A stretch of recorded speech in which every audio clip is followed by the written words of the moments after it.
Hi guys, it's Miss Reed. By now you should have your literacy booklets, and these videos are made to accompany them. You can check them all out on YouTube and subscribe to the link on the first page of your booklet, actually page 3. The literacy test runs in Ontario at the end of March or the start of April. All students in grade 10 or those who are previously eligible students in grade 11 write at exactly the same time. The test is the same across the board and it is not associated with any of your courses at high school. This is similar to the EQO you wrote in grade 3 and 6, the CASI tests. These are sent away and scored by teachers, retired teachers, and those in the education profession. You get your results in June. A pass on the literacy test is 70%. So I recommend that you guys work through this booklet and also watch the videos. There is extra practice available to you, which I've linked in on page 3 as well. So, I'm going to start with the first task on page 5. This is the news report, section A. This is a reading task, which you can always see beside the letter. A reading task means that there is no scoring in this section for your conventions, your language, spelling, or punctuation. In this booklet, Booklet A, you will also have to write a news report. So you can refer back to this as you write later on. There are different tasks in Booklet 1 and Booklet 2. Each of them have 75 minutes time, plus extra time if you need it, and a break in between. The first reading is a huge mural marks a graffiti philosophy in Montreal. So my suggestion to you is to look at the headline and the image, and then actually go to the multiple choice questions and read those first. You can read those questions and it'll give you some direction as you read the selection. And also, if you wanted, there's an open response question. Again, this is a 6-line answer, but it's not scored for your conventions. It's only scored for your reading comprehension. Pay attention to that as you move through the booklet. A 6-line answer that has writing beside the letter is also scored for additional points. You might want to go back and edit those. People who score the literacy test like to see you going back and making corrections afterwards. So I would recommend that. This booklet is in the same order that you'll receive on literacy test day. Your preparation booklet matches that. However, in booklet 1, there is also a test passage. Now, this is a test passage for future grade 10s writing the test. You have to write all of them because there's no way for me to recommend which one to skip. So, my suggestion, read your multiple choice questions, read the selection, the reading for you, which is the news report. Some things to note with this. When you write the news report, you'll be giving the headline and the image. And it should be just like this, a few short paragraphs with quotes from people involved. So what I'm going to suggest now with these videos is that you pause and go ahead and do that. Read the multiple choice questions, read the open response question, and then read the selection. Then answer the questions. So pause the video here to do so, and then we'll pick back up and talk about what the answers were.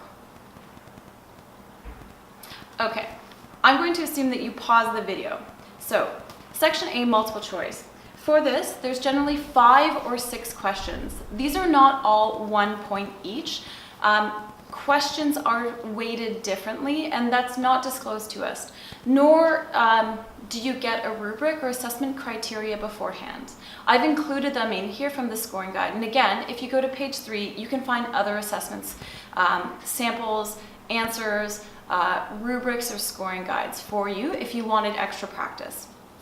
So these multiple choice responses run A, B, C, D, A, B, C, D. If you notice on this page here 3, it shows you the new scoring guide. I have not gone back and updated these, but it goes A, B, C, D, F, G, H, J. And you're going to respond on something that looks a bit like a Scantron, and I would recommend that you do so in pencil. You can write the entire test in pencil, it doesn't matter to me. But one thing that I will say is that if you look at the 6-line open response question, note that use the space below for rough notes is what it says. Nothing you write in this space will be scored. That is true. I've worked for the EQO before, and they will only score your work to the first period below the line. So if you write your answers on the 6-line, for the 6-line response on the lines, if you stroke it out and then copy a new response below, we are not allowed to read or score that. So please be aware that it's important to plan your work, transfer it to the 6 lines, and then go ahead and edit it if you see that it says writing beside the letter. So answer your multiple choice and only go back and change a response if you have found new information. That's why it's important to read the multiple choice questions first, because they will help guide your reading. If it refers to a specific paragraph, my suggestion is to go back and read the paragraph before and after to which it's referring, because sometimes there's extra information there that they're not indicating. You can answer multiple choice questions as you read the selection and then move forward if you know the answer. If you're not sure of the response, you do have some extra time. You can go back and maybe star on your Scantron sheet. You can put an arrow beside that multiple choice question if you have time at the end that you want to go back and reread the selection. Now that's only if time is available to you. I would suggest to answer everything because a pass is not 50%, a pass is 70%. And we all know that this is one of our requirements for graduation along with your 40 volunteer hours. You do have to get a little check mark for passing the OSSLT. It's called your literacy requirement. Okay, so answer everything, don't leave it blank, and guess if you have to. Don't change your answers unless you find new information. Open response. So the open response of the 6-line question must have 3 things. It must have a main idea, it must have details from the article, and 1 sentence to connect it back together. Each of these are scored for 30 points. And you're only given 10, 20, or 30. And there is a huge range in the 30. There's something that we call a high 30 and a low 30. My suggestion is not to write this test the way that you would write an English exam or maybe something for geography. You wouldn't write a test this way. You simply need to rephrase the question, the response. Explain why Montreal's approach to graffiti is beneficial. So you'll notice in that question that it's actually leading you. And my suggestion is if it's leading you, just follow it. Take the path of least resistance on this, and I would suggest this in nowhere else in your life. They think it's beneficial, the people who wrote this test. The easier thing to do is just agree with them.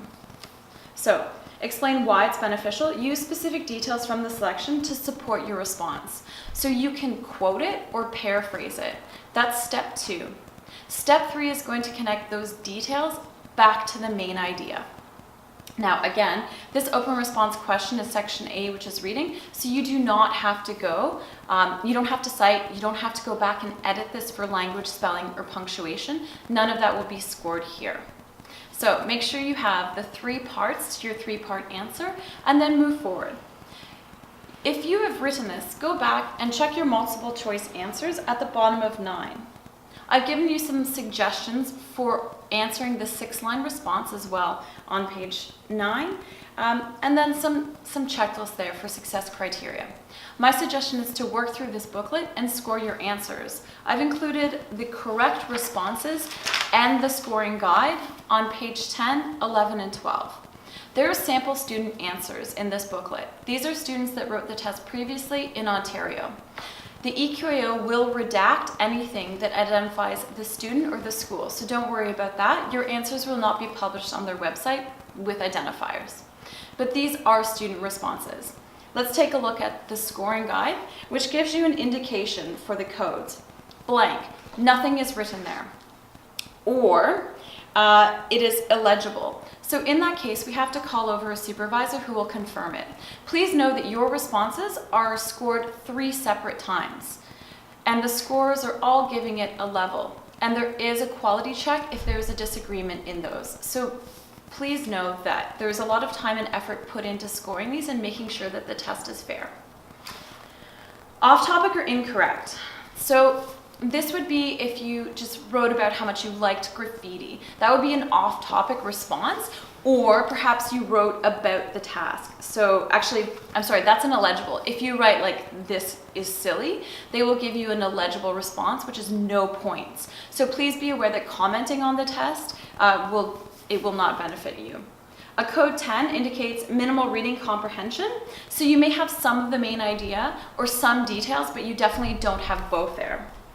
A 20% indicates some reading comprehension, but your response is vague. It doesn't explain specifically why it's beneficial for Montreal, or perhaps it doesn't have any details. So it's got vague details. You simply have a main idea. So for a code 10, minimal reading, a code 20, you've got one of the two main parts, which is main idea, details. And for a code 30, you're doing all three things. You have a correct main idea that's clear, you've got details from the selection, and you've got something to combine those that shows clearly how those details that you've either quoted or paraphrased connect to that idea that it's beneficial for Montreal. And the thing that they're looking for is that the details clearly support that main idea. And that's that third sentence where you have to make the connection for the reader. When we're trained in scoring for EQAO, if we have to put in effort in terms of interpreting your response, that's an automatic code 20 or 10 out of 30. So you should give us everything that we need to mark, and we should not have to make any inferences. So go ahead and read the sample student responses, and I've included the annotations at the bottom. So that's where EQAO has explained their marking schema. So the things that those responses are missing or need to be developed. I'm going to turn to page 12. This is a 30 out of 30. And some things to note: that the student has filled all the lines. The length of lines that they give you are an indication of their expectation of writing. So please don't just write one or two things. In the event that you don't have enough information to fill those lines, my suggestion is to use more than one detail. And you can see in the prompt it says use specific details. So I would use 2, sometimes 3 if necessary. Montreal's approach to graffiti is beneficial because. So this is a great sample response because it's simply taking the question and recycling it in the response with added details. Graffiti art gives artists the chance to show off their talents and give the area a multicultural character that people can admire. So you can see in their response that the student's gone back and they've whited out and corrected it. Is the language, grammar, punctuation, spelling, is it perfect in the selection? No, but it's great. There's lots of details to support it. And then overall, it is beneficial as it allows voices to be heard. So that's that third part of the response where you're connecting the details to the main idea. So this is a great response. I would describe this as being a high 30. You have some metacognitive moments at the bottom where you should reflect on the responses that you have seen. I would suggest that you fill those out if they're meaningful to you. So that was section A, responding to a news report. I would suggest that if this is not enough practice to you, that you go to the link in the cover page, page 3, and check out more samples from the EQAO. They have them all listed there for you to download and print. Thanks, guys.